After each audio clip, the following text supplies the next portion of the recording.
जन्मदिन की बधाई भाई। शुक्रिया आपका बहुत।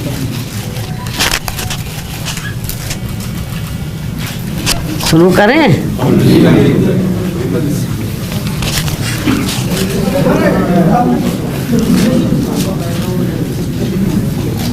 सबसे पहले आज मैं अपने जन्मदिन के मौके पर आप सभी मीडिया बंधुओं को वे आपके माध्यम से पूरे देशवासियों को तथा बीएसपी के सभी छोटे बड़े पदाधिकारियों कार्यकर्ताओं एवं अपने शुभचिंतकों को भी नववर्ष सन 2024 की हार्दिक बधाई एवं शुभकामनाएं देती हूँ।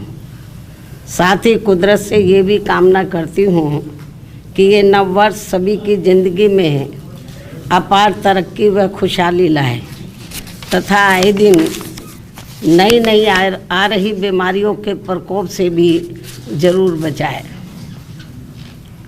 वैसे मेरे जन्मदिन को लेकर आप लोग ये अवगत हैं कि नव वर्ष के पहले महीने में ही अर्थात आज के ही दिन दिनांक 15 जनवरी को पूरे देश भर में बीएसपी पार्टी व मूवमेंट से किसी न किसी रूप में जुड़े लोग मेरा जन्मदिन विशेषकर जन कल्याणकारी दिवस के रूप में ही मनाते हैं और वे इस वर्ष आज भी उसी मिशनरी भावना व सोच के तहत ही मेरा जन्मदिन मना रहे हैं। पूरे देश भर में मेरा जन्मदिन मना रहे हैं। उसके लिए मैं उन सभी लोगों का व अपने शुभ चिंतकों का भी हार्दिक दिल से आभार प्रकट करती हूँ।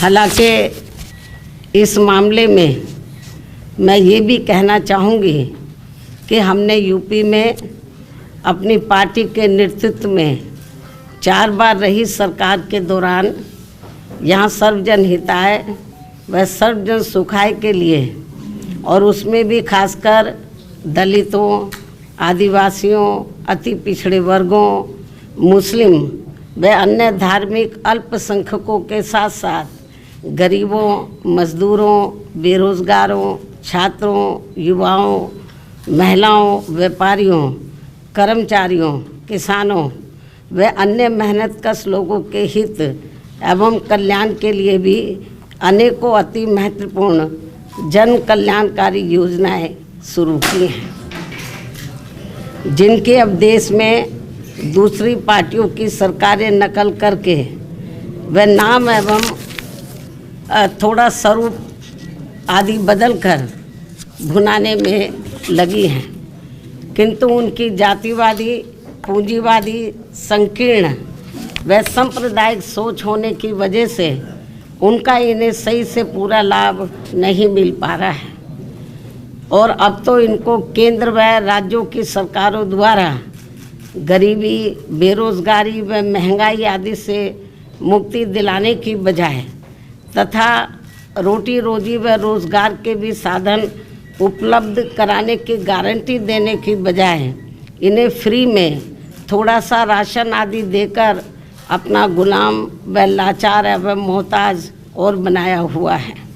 जबकि हमने यहाँ यूपी में अपनी पार्टी के नेतृत्व में 4 बार रही सरकार के दौरान इन लोगों को वर्तमान सरकारों की तरह अपना गुलाम व लाचार एवं मोहताज ना बनाकर, बल्कि इन्हें बड़ी तादाद में सरकारी एवं गैर सरकारी क्षेत्रों में रोटी रोजी एवं रोजगार आदि के साधन उपलब्ध करा के व इनकी गारंटी देकर काफ़ी हद तक इनको अपने पैरों पर खड़ा भी किया है। साथ ही इन्हें मान सम्मान व स्वाभिमान की ज़िंदगी बसर करने का भी काफ़ी मौका दिया है, जो वर्तमान में हमें कहीं पर भी होता हुआ नज़र नहीं आ रहा है। और अब पिछले कुछ वर्षों से केंद्र व राज्यों की भी सरकारों द्वारा अपने इन सब कमियों पर पर्दा डालने के लिए जिस प्रकार से धर्म व संस्कृति की आड़ में राजनीति की जा रही है, तो उससे अपने देश का संविधान एवं लोकतंत्र मजबूत नहीं बल्कि कमजोरी होगा।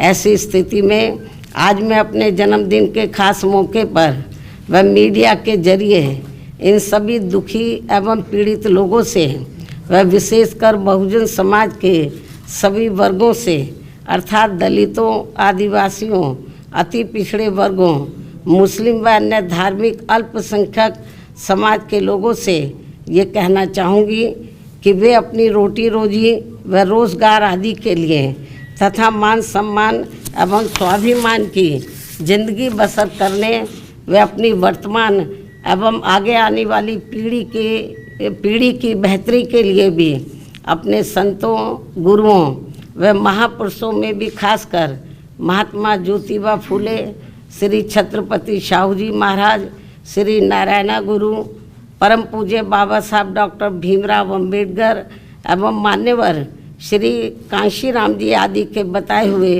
रास्तों पर चलकर अपनी एकमात्र हितैषी पार्टी बीएसपी को हर मामले में जरूर मजबूत बनाना है तथा जिनके हित व कल्याण के लिए मैंने अपनी पूरी जिंदगी भी समर्पित की है। साथ ही केंद्र व राज्यों की भी सत्ता खुद अपने हाथों में लेकर बाबा साहब डॉक्टर भीमराव अंबेडकर द्वारा निर्मित संविधान में दिए गए संवैधानिक कानूनी अधिकारों का भी सही से पूरा लाभ लें, तभी फिर वास्तव में इन वर्गों के लोग अपनी खुशहाल जिंदगी व्यतीत कर सकते हैं।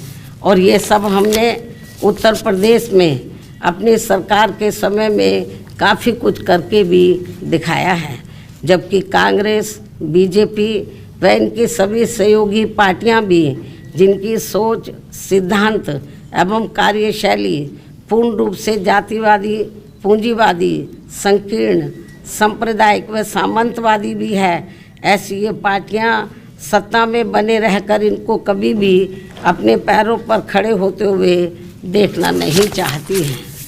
ऐसे में फिर इन सभी विरोधी पार्टियों की सरकारों के चलते इनका सही से पूरा विकास व उत्थान आदि नहीं हो सकता है।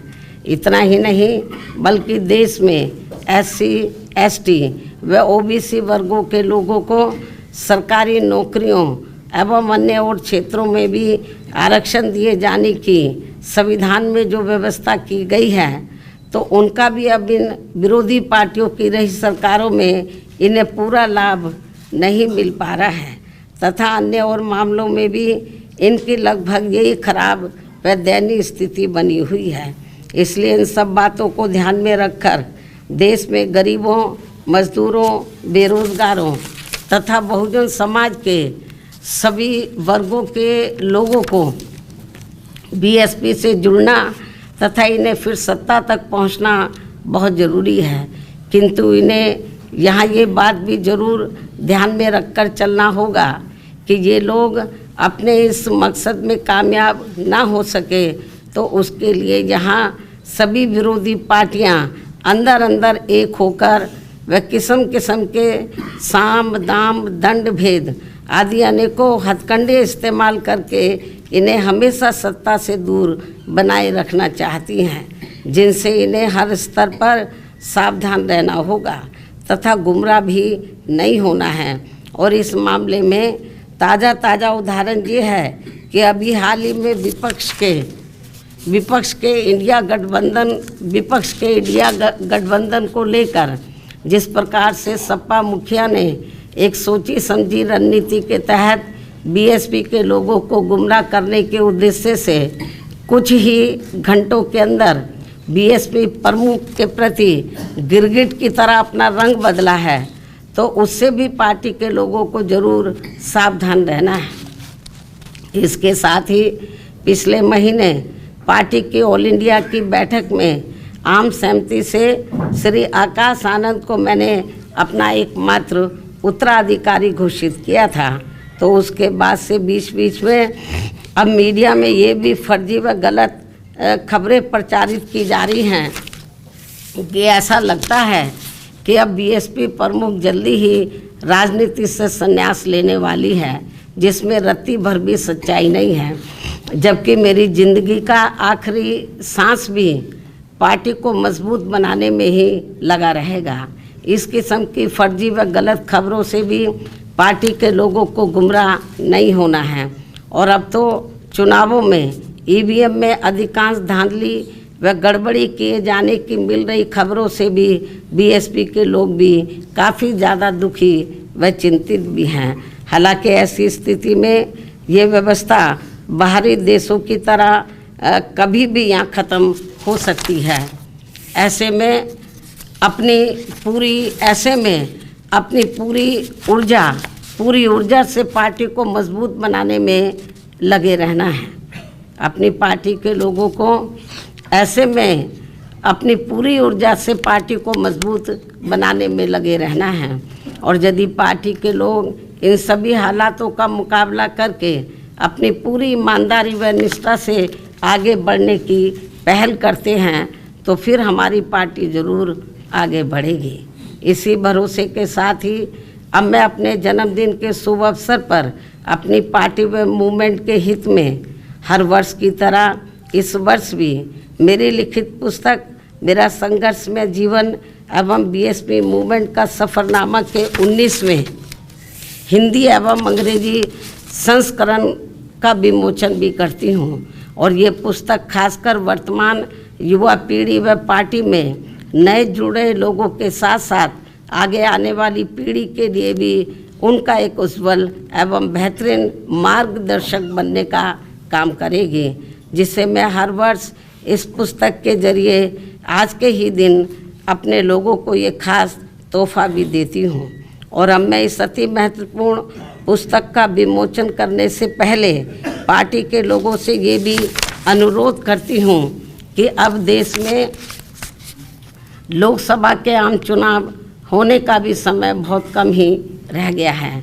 और यदि इस चुनाव में पार्टी के लोग मेरे दिशा निर्देशों के मुताबिक चलकर व रात दिन कड़ी मेहनत करके अपनी पार्टी का बेहतर रिजल्ट ले आते हैं तो फिर यही इनका इस वर्ष मेरे जन्मदिन का खास तोहफा भी होगा।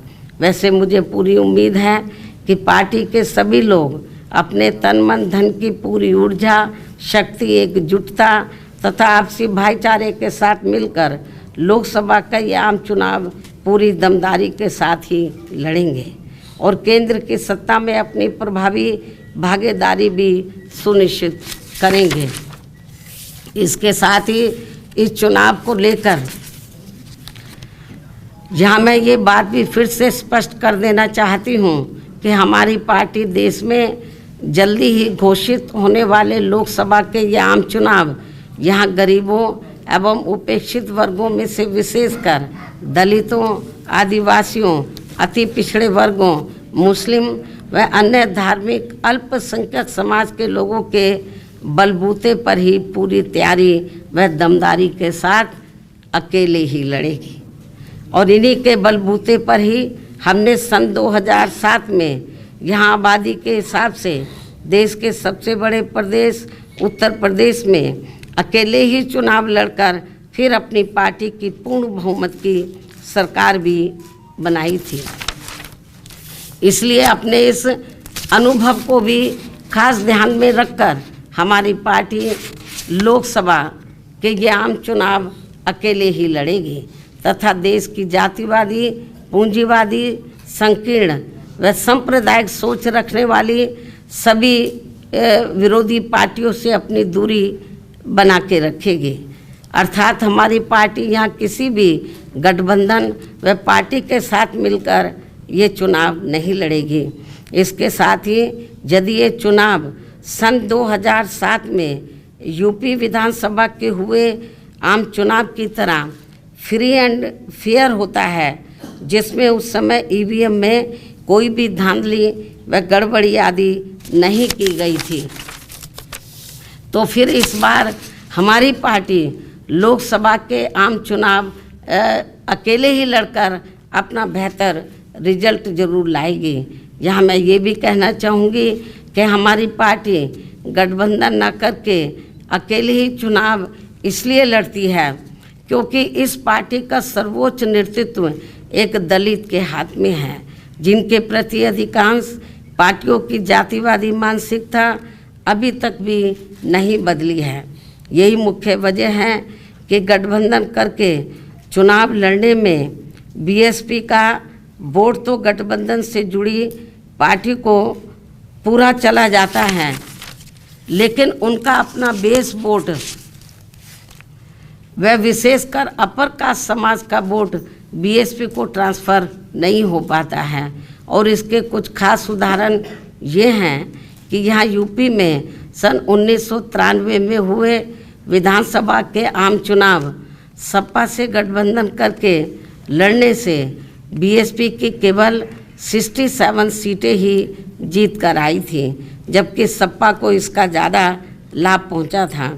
उसके बाद सन 1996 में बीएसपी ने यूपी में हुए विधानसभा का आम चुनाव कांग्रेस पार्टी से गठबंधन करके लड़ा था, जिसमें पार्टी की केवल 67 सीटें ही जीत कर आई थी और इस चुनाव में भी कांग्रेस पार्टी को ही ज़्यादा फायदा हुआ था। तो तब फिर बीएसपी ने यहाँ सन 2002 में विधानसभा के हुए आम चुनाव अकेले ही लड़ा था, जिसमें पार्टी की पहली बार यहाँ 67 से बढ़कर लगभग 100 सीटें जीत कर आई थी, जिसमें 2 हमारे विधायक सिंबल ना मिलने की वजह से समय से इंडिपेंडेंट जीत कर आए थे। उसके बाद सन 2007 में यूपी में विधानसभा के हुए आम चुनाव में बीएसपी ने फिर से अकेले चुनाव लड़कर यहाँ अपनी पूर्ण बहुमत की सरकार भी बना ली थी, जबकि उस समय ये चुनाव ईवीएम से ही हुआ था, जिसमें शुरू में कोई धांधली व बेईमानी आदि नहीं हो पाई थी। साथ ही यहाँ लोकसभा आम चुनाव में व देश के अन्य राज्यों में भी अकेले चुनाव लड़कर खासकर वोट प्रतिशत के हिसाब से पार्टी की काफ़ी अच्छी स्थिति रही है, लेकिन पिछले कुछ वर्षों से अब हर चुनाव में ईवीएम में काफ़ी धांधली व बेईमानी आदि हो रही है। ऐसी ये आम धारणा है, जिसकी खास वजह से अब हमारी पार्टी को भी यूपी सहित पूरे देश में काफ़ी कुछ नुकसान हो रहा है, जबकि इसके बावजूद भी हमारी पार्टी ये सोचकर देश में सभी चुनाव पूरी तैयारी व दमदारी के साथ लड़ती है कि पता नहीं कब ईवीएम में धांधली व बेईमानी आदि करने वालों का सिस्टम फेल हो जाए, तो तब फिर संबंधित चुनाव में सही रिजल्ट आ सकता है। हालांकि अब ईवीएम के विरोध में काफ़ी आवाज़ें भी उठने लगी हैं। ऐसे में ये सिस्टम कभी भी ख़त्म हो सकता है या फिर इसमें कुछ परिवर्तन भी किए जा सकते हैं। इसलिए हमें पार्टी के जनाधार को बढ़ाते रहना बहुत ज़रूरी है। हमारी पार्टी के लोगों को अपनी पार्टी के जनाधार को बढ़ाते रहना बहुत ज़रूरी है। साथ ही गठबंधन को लेकर खासकर मैं गठबंधन के बारे में बताना चाहती हूँ। साथ ही गठबंधन को लेकर पार्टी का ये भी मानना है कि इस मामले में अभी तक का अधिकांश अनुभव यही रहा है कि गठबंधन करके चुनाव लड़ने से हमारी पार्टी को फ़ायदा कम वह नुकसान ज़्यादा होता है तथा इससे पार्टी का वोट प्रतिशत भी कम हो जाता है और फिर बीएसपी से गठबंधन करने वाली पार्टी को पूरा फायदा पहुंच जाता है। यही मुख्य वजह है कि देश में अधिकांश पार्टियां बीएसपी से गठबंधन करके चुनाव लड़ना चाहती हैं, जबकि हमें बीएसपी के हित को भी देखना बहुत ज़रूरी है, जिसे मद्देनज़र रखते हुए अब बीएसपी के लिए पार्टी व मूवमेंट के हित में अकेले ही चुनाव लड़ना ज़्यादा बेहतर होगा। लेकिन अब किसी भी चुनाव के बाद हमारी पार्टी खासकर कमज़ोर एवं उपेक्षित वर्गों के हितों में केंद्र व राज्यों की सही बनी सरकारों में व उनकी ज़रूरत को ध्यान में रखकर अपनी उचित भागीदारी के आधार पर शामिल भी हो सकती है। लेकिन चुनाव मिलकर नहीं लड़ेगी, चुनाव के बाद का मैं आपको बता रही हूँ, क्योंकि ऐसे में अब पूर्व की तरह पार्टी बाहर से फ्री में समर्थन देने वाली नहीं, ताकि अपने लोगों के हितों में कुछ ज़रूरी कार्य होते रहे। संक्षेप में मेरा यही कहना है कि हमारी पार्टी अब देश में जल्दी ही होने वाले लोकसभा के आम चुनाव अकेले ही लड़ेगी, अर्थात किसी भी पार्टी व गठबंधन के साथ मिलकर ये चुनाव नहीं लड़ेगी। इन्हीं ज़रूरी बातों के साथ ही अब मैं अपनी पुस्तक का विमोचन करती हूँ।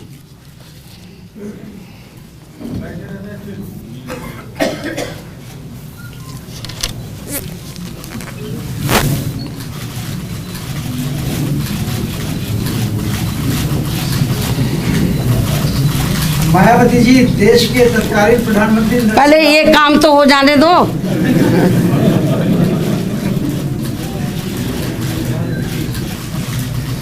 देश के तत्कालीन प्रधानमंत्री नरसिंह राव ने आपको कहा था कि आप भारतीय लोकतंत्र का चमत्कार हैं।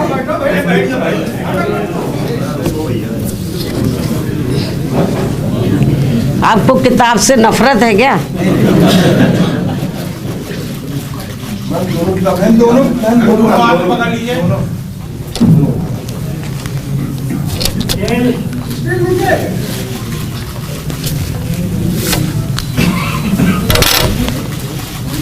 इधर थोड़ा हाथ कर लीजिए, चेहरा आपका नहीं आ रहा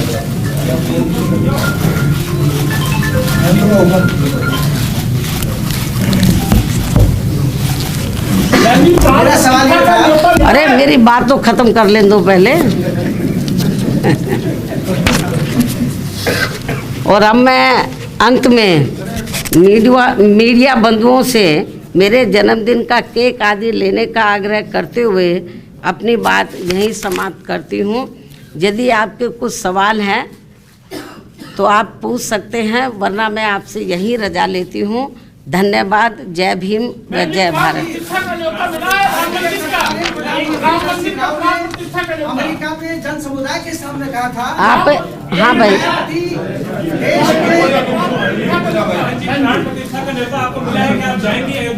आप एक ही सवाल पूछ लो पहले। आप दोनों तय कर लो कि पहले मैं आपका जवाब दूं या आपका दूं।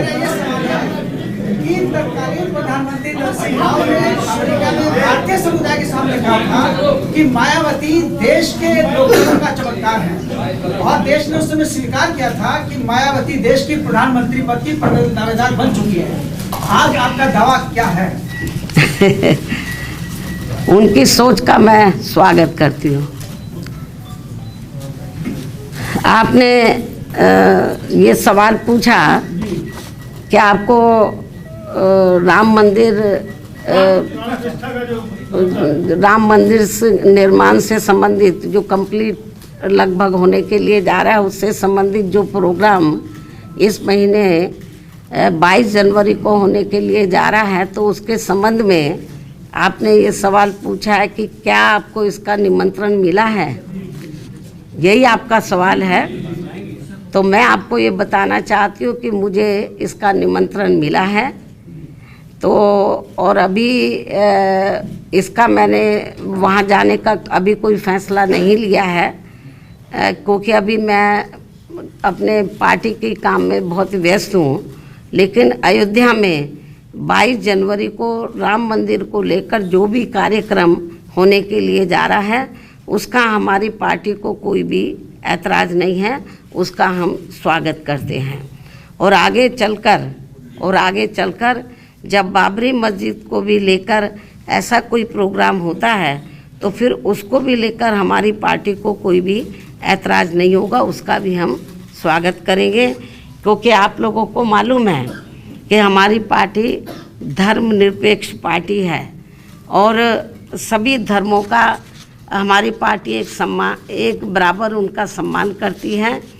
तो चाहे हिंदुओं का मामला हो या सिखों का हो, बुद्धिस्टों का हो, मुस्लिम समाज का हो या अन्य मजहब को मानने वाले लोगों का हो, तो उनका कोई भी कार्यक्रम होता है या वो कोई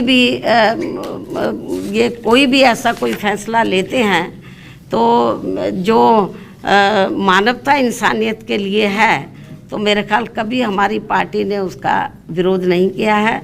मैं फिर इसको रिपीट करती हूँ इस बात को कि बीएसपी ही देश में अकेली एक ऐसी पार्टी है जो धर्मनिरपेक्ष पार्टी है और सभी धर्मों का एक बराबर हम सम्मान भी करते हैं।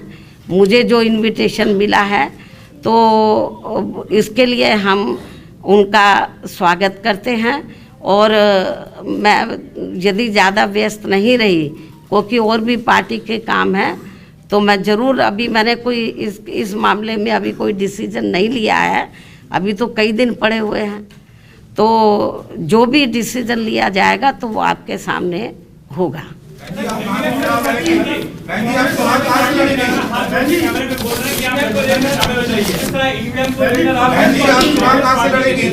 हाथ जोड़ के बोल रहे हैं कि आप गठबंधन में शामिल हो जाइए, या कांग्रेस पार्टी ने आपको औपचारिक कुछ निमंत्रण दिया है कि आप शामिल होइए प्लीज?